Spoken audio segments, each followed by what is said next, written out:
Chapitre 19. Le lendemain matin, 30 juin, à 6 heures, la descente fut reprise. Nous suivions toujours la galerie de lave, véritable rampe naturelle, douce comme ces plans inclinés qui remplacent encore l'escalier dans les vieilles maisons. Ce fut ainsi jusqu'à 12:17, instant précis où nous rejoignîmes Hans, qui venait de s'arrêter. « Ah !» s'écria mon oncle, « nous sommes parvenus à l'extrémité de la cheminée. » Je regardai autour de moi. Nous étions au centre d'un carrefour auquel 2 routes venaient aboutir, toutes 2 sombres et étroites. Laquelle convenait-il de prendre ? Il y avait là une difficulté. Cependant, mon oncle ne voulut paraître hésiter, ni devant moi, ni devant le guide. Il désigna le tunnel de l'Est, et bientôt nous y étions enfoncés tous les 3. D'ailleurs, toute hésitation devant ce double chemin se serait prolongée indéfiniment, car nul indice ne pouvait déterminer le choix de l'un ou de l'autre. Il fallait s'en remettre absolument au hasard. La pente de cette nouvelle galerie était peu sensible, et sa section fort inégale. Parfois, une succession d'arceaux se déroulait devant nos pas, comme les contre-nefs d'une cathédrale gothique. Les artistes du Moyen-Âge auraient pu étudier là toutes les formes de cette architecture religieuse qui a l'ogive pour générateur. 1 mille plus loin, notre tête se courbait sous les cintres surbaissés du style roman, et de gros piliers engagés dans le massif pliaient sous la retombée des voûtes. À de certains endroits, cette disposition faisait place à de basses substructions qui ressemblaient aux ouvrages des castors, et nous nous glissions en rampant à travers d'étroits boyaux. La chaleur se maintenait à un degré supportable. Involontairement, je songeais à son intensité quand les laves vomies par le Sneffels se précipitaient par cette route, si tranquille aujourd'hui. Je m'imaginais les torrents de feu brisés aux angles de la galerie et l'accumulation des vapeurs surchauffées dans cet étroit milieu. Pourvu, pensais-je, que le vieux volcan ne vienne pas à se reprendre d'une fantaisie tardive. Ces réflexions, je ne les communiquai point à l'oncle Lidenbrock. Il ne les eût pas comprises.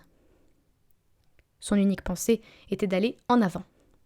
Il marchait, il glissait, il dégringolait même, avec une conviction qu'après tout, il valait mieux admirer.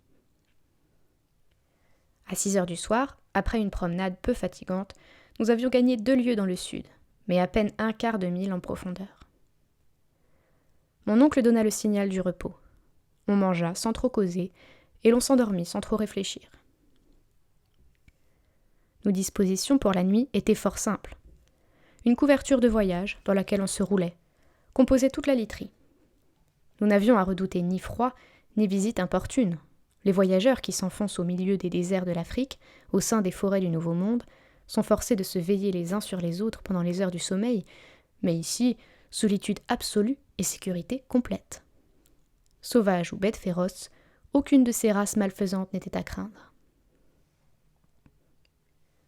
On se réveilla le lendemain, frais et dispos. La route fut reprise. Nous suivions un chemin de lave, comme la veille. Impossible de reconnaître la nature des terrains qu'il traversait. Le tunnel, au lieu de s'enfoncer dans les entrailles du globe, tendait à devenir absolument horizontal. Je crus remarquer même qu'il remontait vers la surface de la terre. Cette disposition devint si manifeste vers 10 heures du matin, et par suite si fatigante que je fus forcé de modérer notre marche. « Eh bien, Axel » dit impatiemment le professeur. « Eh bien, je n'en peux plus » répondis-je. « Quoi ? Après 3 heures de promenade sur une route si facile ?»« Facile, je ne dis pas non, mais fatigante à coup sûr. »« Comment ? Quand nous n'avons qu'à descendre ?»« À monter, ne vous en déplaise. »« À monter, » fit mon oncle en haussant les épaules. Sans doute. Depuis une demi-heure, les pentes se sont modifiées, et à les suivre ainsi, nous reviendrons certainement à la terre d'Islande. Le professeur remua la tête, en homme qui ne veut pas être convaincu. J'essayai de reprendre la conversation. Il ne me répondit pas, et donna le signal du départ. Je vis bien que son silence n'était que de la mauvaise humeur concentrée. Cependant, j'avais repris mon fardeau avec courage, et je suivais rapidement Hans, que précédait mon oncle. Je tenais à ne pas être distancé. Ma grande préoccupation était de ne point perdre mes compagnons de vue. Je frémissais à la pensée de m'égarer dans les profondeurs de ce labyrinthe. D'ailleurs, si la route ascendante devenait plus pénible, je m'en consolais en songeant qu'elle me rapprochait de la surface de la terre. C'était un espoir. Chaque pas le confirmait, et je me réjouissais à cette idée de revoir ma petite Grauben. À midi, un changement d'aspect se produisit dans les parois de la galerie. Je m'en aperçus à l'affaiblissement de la lumière électrique réfléchie par les murailles. Au revêtement de lave succédait la roche vive. Le massif se composait de couches inclinées et souvent disposées verticalement. Nous étions en pleine époque de transition, en pleine période silurienne. « C'est évident, m'écriai-je. Les sédiments des eaux ont formé, à la seconde époque de la Terre, ces schistes, ces calcaires et ces grès. Nous tournons le dos au massif granitique.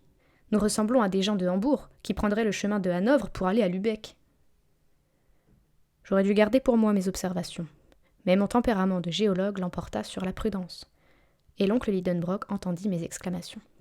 « Qu'as-tu donc » dit-il. « Voyez, répondis-je en lui montrant la succession variée des grès, des calcaires et les premiers indices des terrains ardoisés. Eh bien, nous voici arrivés à cette période pendant laquelle ont apparu les premières plantes et les premiers animaux. Ah, tu penses ? Mais regardez, examinez, observez. » Je forçai le professeur à promener sa lampe sur les parois de la galerie. Je m'attendais à quelque exclamation de sa part, mais il ne dit pas un mot et continua sa route. M'avait-il compris ou non ? Ne voulait-il pas convenir, par amour propre d'oncle et de savant, qu'il s'était trompé en choisissant le tunnel de l'Est ? Ou tenait-il à reconnaître ce passage jusqu'à son extrémité ? Il était évident que nous avions quitté la route des laves et que ce chemin ne pouvait conduire au foyer du Sneffels.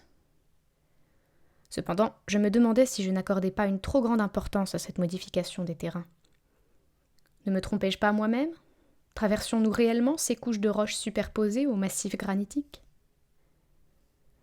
Si j'ai raison, pensai-je, je dois trouver quelques débris de plantes primitives. Il faudra bien se rendre à l'évidence. Cherchons.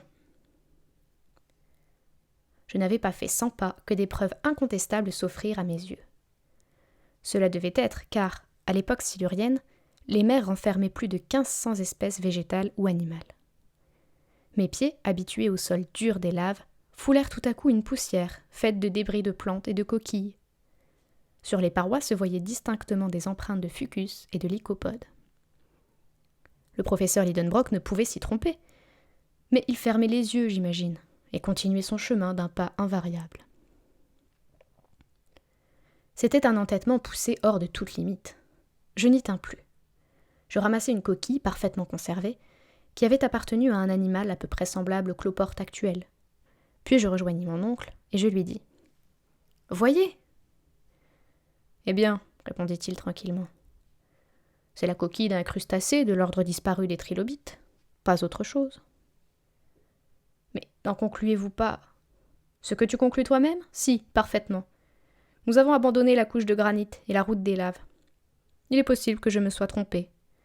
Mais je ne serai certain de mon erreur qu'au moment où j'aurai atteint l'extrémité de cette galerie. Vous avez raison d'agir ainsi, mon oncle, et je vous approuverais si nous n'avions à craindre un danger de plus en plus menaçant.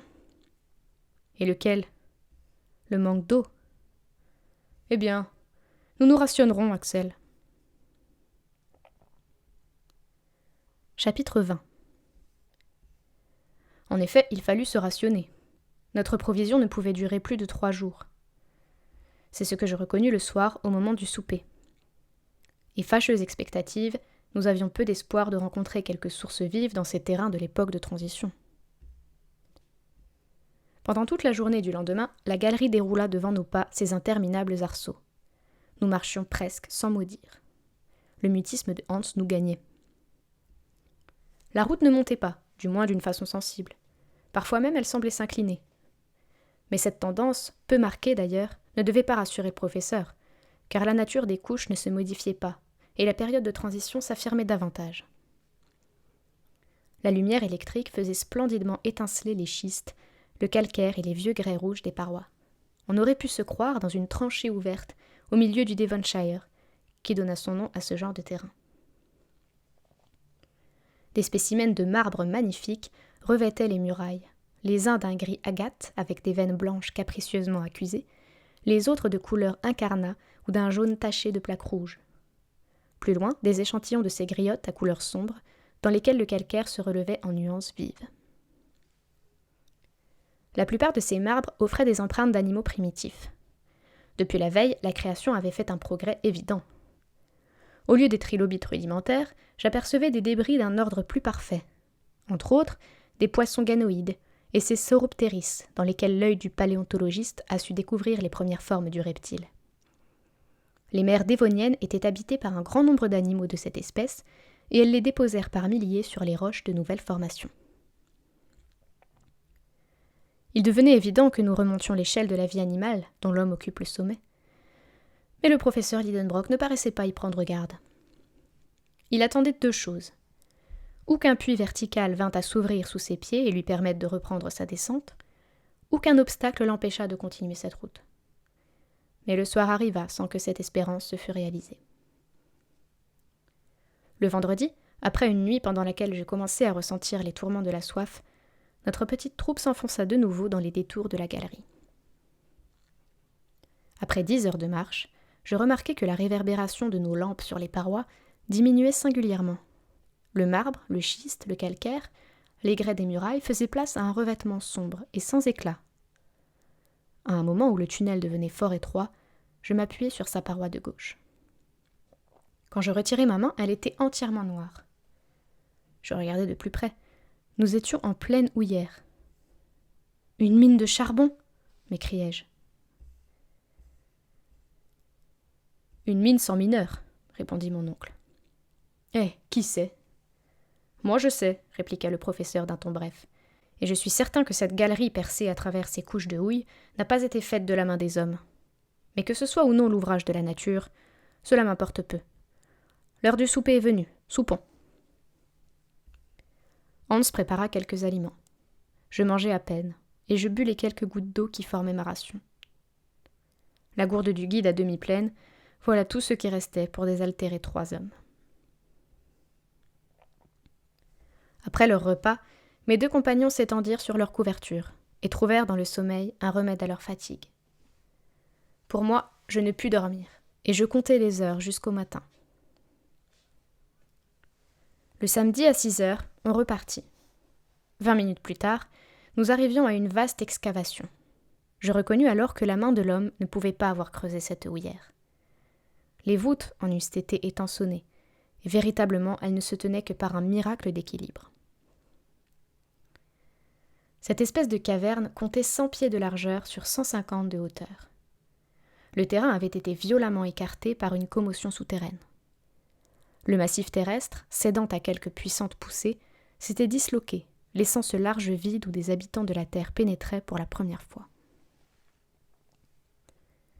Toute l'histoire de la période houillère était écrite sur ces sombres parois, et un géologue en pouvait suivre facilement les phases diverses.